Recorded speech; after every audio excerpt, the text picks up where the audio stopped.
خطبہ نکاح یہ سنت ہے، اس کے بغیر نکاح ہو جاتا ہے لیکن سنت رہ جاتی ہے۔ نمبر 2 سنت، حضور پاک علیہ السلام کے سامنے چھوارے پڑے ہوتے، حضور علیہ السلام ان چھواروں کو اٹھا کر یوں پیار سے آرام سے لوگوں کے اوپر پھینک دیتے کہ جسے جو ملے وہ لے لو۔ نمبر 3 سنت دعوت ولیمہ ہے، یہ دعوت ولیمہ یہ سنت رسول ہے، رسول اللہ صلی اللہ علیہ وسلم کی سنت ہے۔ یہ 3 سنتیں، چھٹی چیز کے علاوہ 7ویں چیز شادی میں نہیں ہے۔ ہم لوگوں نے مشکل کیا ہے، آج مہندی ہے، آج مہندی ہے، آپ مایوں ہے، یہ آگا ہے، اور پتہ نہیں یہ لینا دینا، یہ ہندوانہ رسمیں ہیں، غیر مسلمانہ رسمیں ہیں۔ اسلام نہیں کہتا، ایمان نہیں کہتا، مذہب نہیں کہتا، دین نہیں کہتا، شریعت نہیں کہتی، یہ ہمارے پیٹ سے بنی ہوئی باتیں ہیں۔ یہ 6 چیزیں ہیں، بہت آسان نکاح ہے۔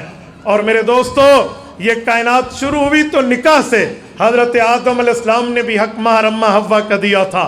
میں نے بڑی کتب میں اس کا ریفرنس تلاش کیا، مجھے ایک جگہ ملا ہے، امام شمس الدین سخاوی رحمت اللہ علیہ نے اس کا حوالہ لکھ کر لکھا ہے۔ وہ فرماتے ہیں حضرت آدم علیہ السلام کو حق مہر کیسے دینا پڑا؟ اللہ نے فرمایا آدم اپنی بیوی کے لیے حق مہر یہ ہے، تم آخری نبی جو آئیں گے تمہاری اولاد سے، حضرت محمد صلی اللہ علیہ وسلم، اس پر 10 مرتبہ درود پڑھ لو، تمہارا حق مہر ادا ہو جائے گا۔ تو حق مہر تو وہاں بھی چلا تھا، وہاں تو کچھ نہیں تھا نا، تو یوں ہوا تھا، اب سب کچھ ہے تو دینا پڑے گا۔ اللہ آپ کو اور ہمیں صراط مستقیم بھی عطا فرمائے، ان نکاح کو قبول بھی فرمائے، اور ہمیں رسم اور رواج سے اللہ بچنے کی اور سنت پہ عمل کرنے کی توفیق عطا فرمائے۔ اقول قولی ھذا واستغفر اللہ وآخر دعوانا ان الحمد للہ رب العالمین۔ إلهي واسع الكرم ورب البيت والحرم إليك أتيت منكسرا